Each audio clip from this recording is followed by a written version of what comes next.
El fonógrafo. El norteamericano Thomas Alva Edison logró transformar la energía acústica en mecánica. Pudo hacer que esto quedara en cilindros recubiertos de cera. Al entrar en contacto con una aguja lectora, conectaba a un gran amplificador que permitía escuchar sonidos registrados. El problema con los cilindros era su fragilidad y su tamaño. Solo se escuchaban una vez y no se podían duplicar. Finalmente, llegó a Bogotá en el año de 1895 y este nuevo invento hizo bailar a nuestros abuelos al son del pequeño tubo de cera. Estos aparatos de cuerda fueron los mejores amigos para cuando no existían los pequeños aparatos modernos, pues que usamos hoy en día. Para las clases sociales más altas, la llegada del fonógrafo representó un paso a las nuevas tendencias europeas.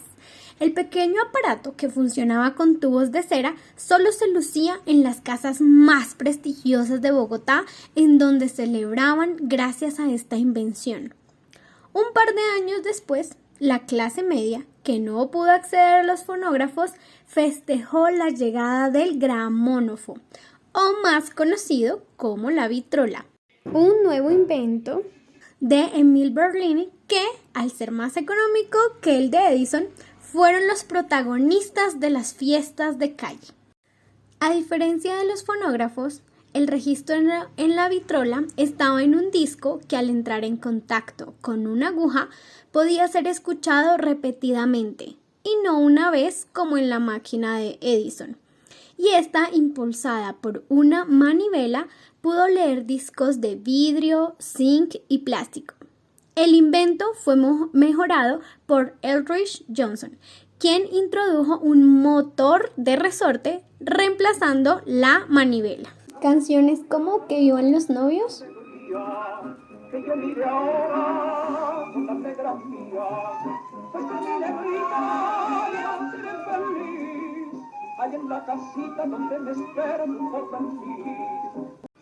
La loca Margarita,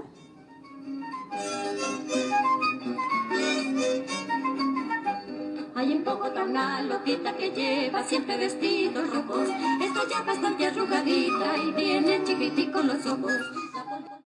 o La tapetusa eran las canciones más frecuentes.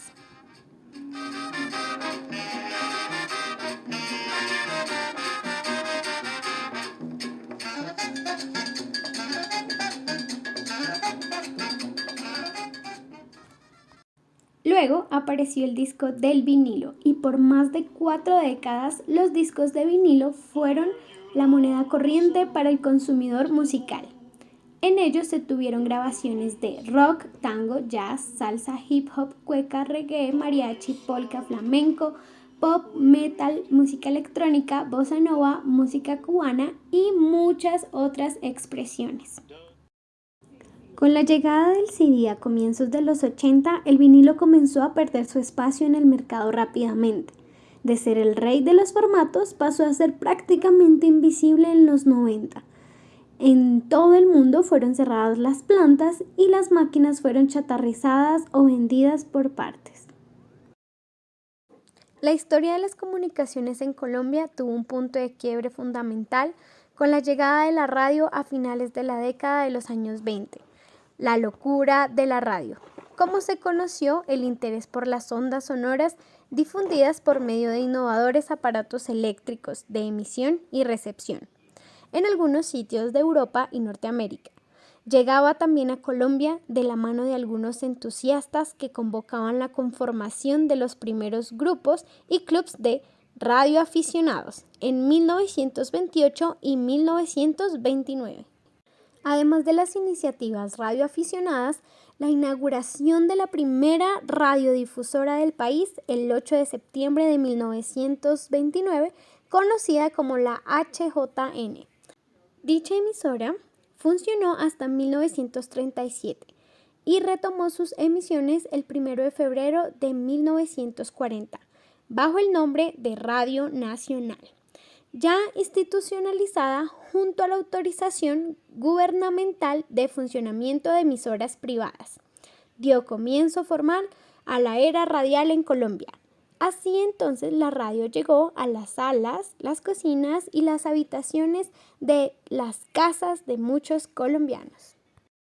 La historia del cine en Colombia inicia en 1897, cuando se registra la llegada del cinematógrafo al país. Esta máquina es obra de los hermanos Lumière, capaz de filmar y proyectar imágenes en movimiento, patentada a finales del siglo XIX. Fue la primera máquina capaz de rodar y proyectar películas de cine y de esta manera llegaron a Colombia. La primera alusión fue el 13 de abril de 1899, cuando uno de los camarógrafos Lumière llegó a Colón, Panamá. En ese momento aún pertenecía a Colombia y de ahí sigue su recorrido. La segunda película fue proyectada en Medellín en ese mismo año, Sevilla 1898, afectando el imaginario del colombiano, ya que era la primera vez que veían el mundo exterior. Tanto así que imitaron por 6 días todo lo que vieron.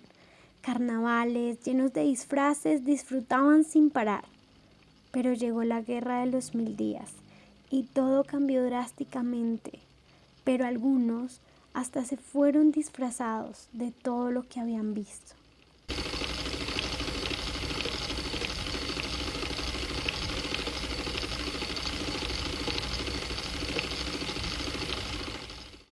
Por otra parte, cada cinematografía tiene un padre, y en Colombia fueron los hermanos Di Domenico, quienes fueron pioneros en toda la industria del cine colombiano. En un principio, las producciones cinematográficas del país se limitaban a capturar paisajes y momentos de la vida nacional, pero la exhibición de películas extranjeras era dominada por los hermanos Di Domenico, propietarios del Salón Olimpia de Bogotá, quienes también producirían la primera película documental, El drama del 15 de octubre, que narra el asesinato del general Rafael Uribe Uribe, desatando una gran polémica.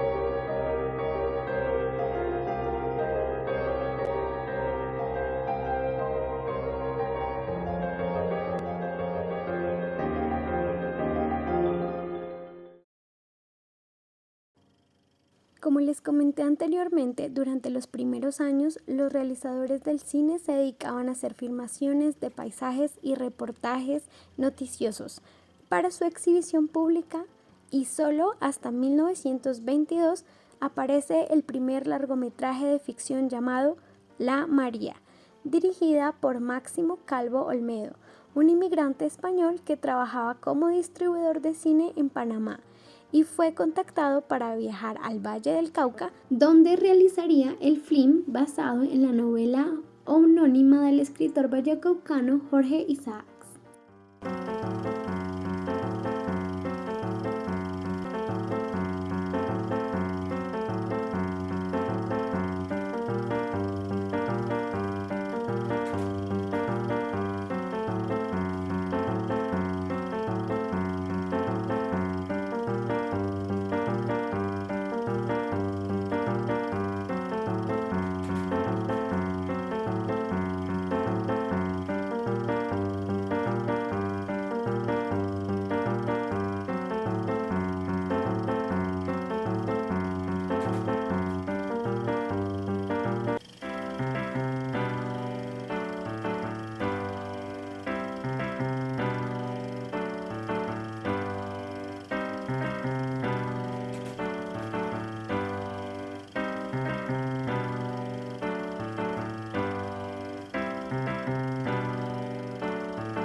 pioneros del cine en Colombia fue Arturo Acevedo, un productor y director de teatro antioqueño que vivía de hacer obras de teatro en Bogotá. Ante la crisis que desató en esta actividad por la llegada del cine, Acevedo decidió fundar la compañía Acevedo e Hijos, casa productora de mayor duración y continuidad dentro de la historia del cine colombiano, con 23 años de existencia, siendo la única que sobreviviría a la crisis de los años de 1930. Dicha productora realizaría un primer largometraje en 1924 llamado La tragedia del silencio, dirigida por el propio Arturo Acevedo.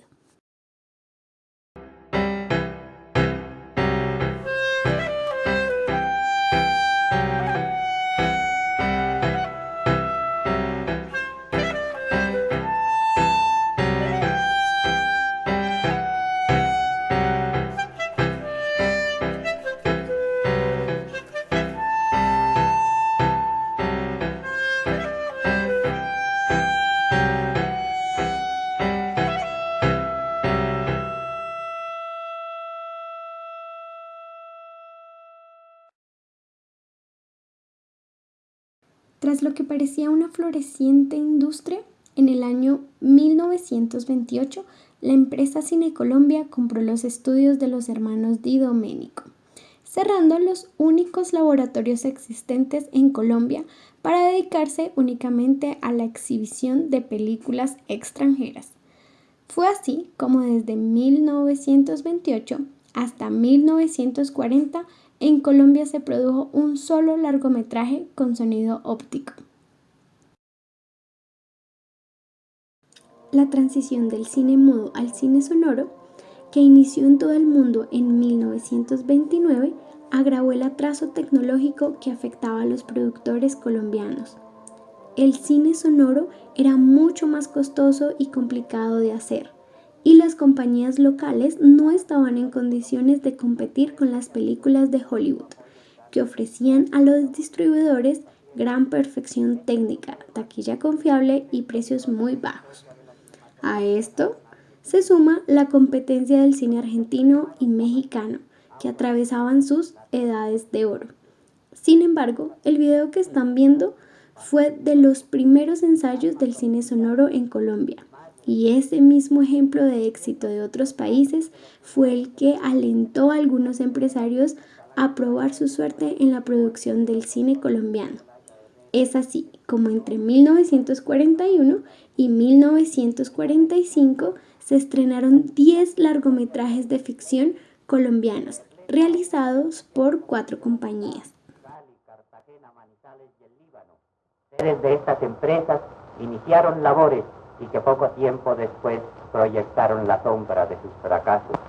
Solo el pueblo de Colombia nos conoce y solo a él van dirigidos nuestros esfuerzos. Ignoramos voluntariamente la intriga, no estamos capacitados para una campaña de prensa. El cine, solo el cine es nuestro único medio de expresión. Hoy tiene voz. Don Carlos Schroeder, otro luchador constante y paciente, lo ha hecho hablar para nosotros. Quede pues la constancia de que la primera voz que se oye en el cine nacional es la nuestra, producida en un equipo fabricado en Colombia y para los colombianos. Es así como surge Allá en el Trapiche, Golpe de Gracia, Sendero de Luz, María, Flores del Valle, Antonia Santos, Bambucos y Corazones, El Sereno de Bogotá y La Canción de mi Tierra. El cine de la pornomiseria fue el término que se empleó por la crítica en Colombia durante los años 1970 para denominar a aquel cine que se valía de la pobreza y la miseria humana para hacer dinero y conseguir reconocimiento internacional. Una de las películas más atacadas es la que están viendo. Se tituló Gamín, de Ciro Durán, un documental sobre los niños de la calle que, además de hacer tomas de la pobreza en la calle, se valía de la puesta en escena para recrear situaciones como la de niños robando radios de automóviles. Quienes encabezaron la crítica contra esta forma de hacer cine fueron los integrantes del autodenominado Grupo de Cali: Andrés Caicedo, Carlos Mayolo y Luis Ospina, los reconocidos cineastas. Ellos también realizaron un documental, Agarrando Pueblo, donde hacían una sátira de la pornomiseria.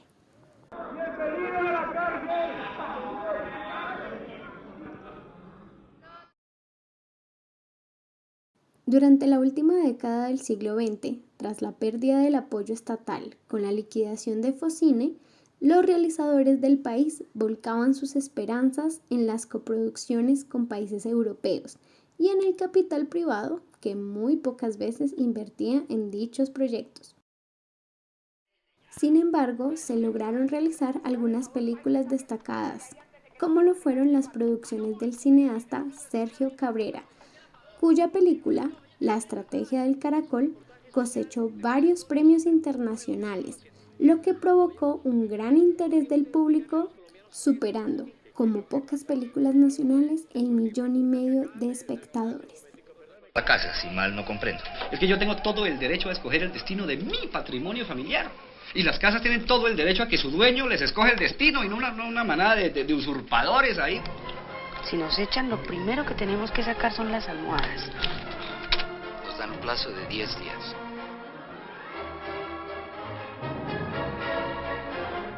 ¡Vamos a tomarnos esa puta casa! Porque que nos echan, nos echan. Don Jacinto Arburen tiene aquí un plan que yo creo debemos considerar. Bueno, y este fue el cine hasta la última década del siglo XX. Muchas gracias.